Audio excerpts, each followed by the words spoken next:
Welcome to From the Interns Desk. My name is Kalle Sorbo, the super intern. And this week we're talking about, Nikola Jokic is a bad man. What's up? Something like that. Huh? Oh, we're going the show now. Yeah, okay, yeah.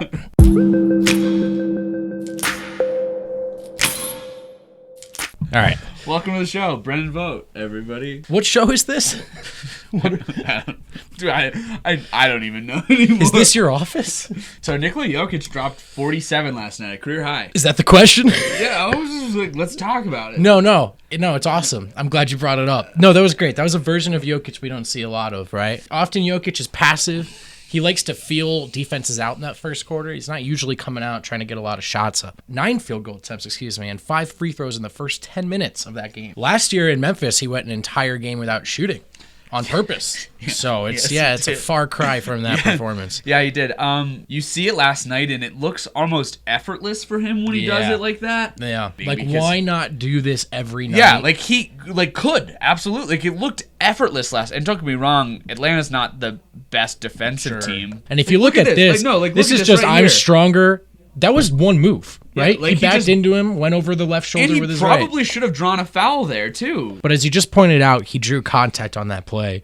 16 free throw attempts in that game for Jokic. That's a career high. And then the three-point shot's coming along, too. The entire offense changes when Nikola Jokic is draining that three-point shot because first game against the Hawks, they were daring him to shoot from three. And he was shooting and just nothing was falling. And I liked that he kept shooting it because, to your point, you need to hit those shots to force the defense to play you differently. Up to 31% on the year now, not great, but it's climbing. Daring him to shoot. Daring him to drop 47. Sometimes you have to oblige, Ken. See, and look at that.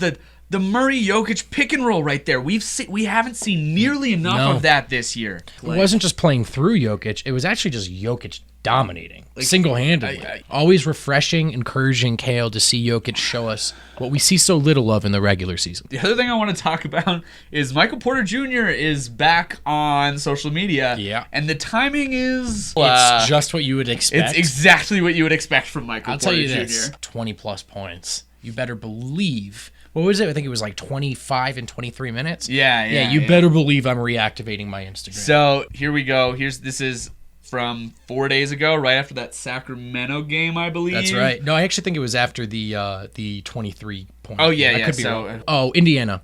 As you see, Torrey Craig here. Oh, now you back. Your good friend Katie Wingy. Big shouts to Katie. Is it Winge or Wingy? Winge. Katie Winge. Katie Winge. Sorry, my apologies. No, it might be Wingy. No, it's Wingy with a hard E. He's not being too braggy, but it's a little convenient. And then the one I do actually want to focus on, which I think is actually pretty cool, is he posted a bunch of pictures of him and Trae Young after the game last night because they're actually really good friends. They played in the AAU together, so you've got them trading jerseys last night. They wrote some messages to each other on their jerseys. That's them on draft night. I think often... And then that's them when they were playing in AAU together. Often with guys that are this good. I mean, for these two, the NBA was always their destiny. These were once just kids balling in AAU together. I love these moments. I love these exchanges. Really cool to see them swapping jerseys. All right, let's get into some news going on. Okay.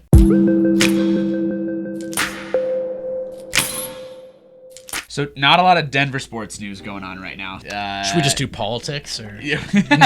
AD declined an extension from the Lakers. That's right. His agent and he are doing their due diligence. They're not signing it now because they don't have to, because that offer will still be there. This is more of a why do it now if I don't have to. Us Nuggets fans, non-Lakers fans, we all want to read into this and think he's leaving. It's unlikely. It's a bummer. That was real analysis, and it was a bummer. So it is a little bit of a bummer. So the Lakers are so good. Yeah. The lack of bench was really going to matter. And then turns out, it doesn't. You put Anthony Davis and LeBron James on the same team, and they're just going to be better than everybody. To me, this is a classic example of people with a lot of information overthinking it. All these things matter, but nothing matters more than who your two best players are, and they have the best two best players. LeBron's the number one option right now with one of the best number two options in all of basketball. 3 years from now, LeBron's going to be one of the best number two options in basketball, and AD's going to be one of the best number one options in basketball. Or the Lakers just have Devin Booker and Karl Anthony Towns now. It's a bummer, man. I don't either, and I hate the Lakers. And it's I hate the Lakers so much. I hate LeBron for this because so deep in poor decisions, so far away from contending again. And then he chose them, and that's it. The brand is back, baby. The Lakers are back. That's it. And that's it. Do you know why? Because he likes the sunshine. It's infuriating. Denver's never going to win a title. Don't say that. I'm sorry. Don't say that. Until Giannis is like... I know you're not from here, but why do you have to be so mean? Until Giannis is like, you know what? I've always wanted to be near the mountains. Let's go into there's some trade rumors going around, specifically around the Nuggets right now.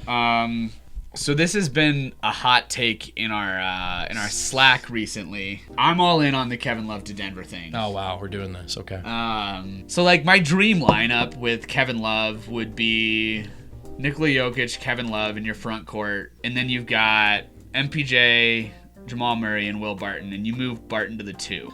Score a lot of points. You would score so many points. That offense would be amazing. Outrageous. You might give up more points, though. The defense would be atrocious. It would be really bad. You put Kevin Love and Nikola Jokic as your rim protectors. protectors. It doesn't get There's any easier. Nothing Doesn't get any easier. You can't do anything there. I'll say this. In a vacuum, I love the idea of Love next to Jokic. Well, not to mention the evidence we have. Once Paul Millsap got hurt, the defense just went into an absolute tailspin. Exactly. You are from New Jersey, aren't you? That's right, dirty Jers. The New York Giants made a splash hire this morning. Big splash. I've been Googling him all morning, Caleb.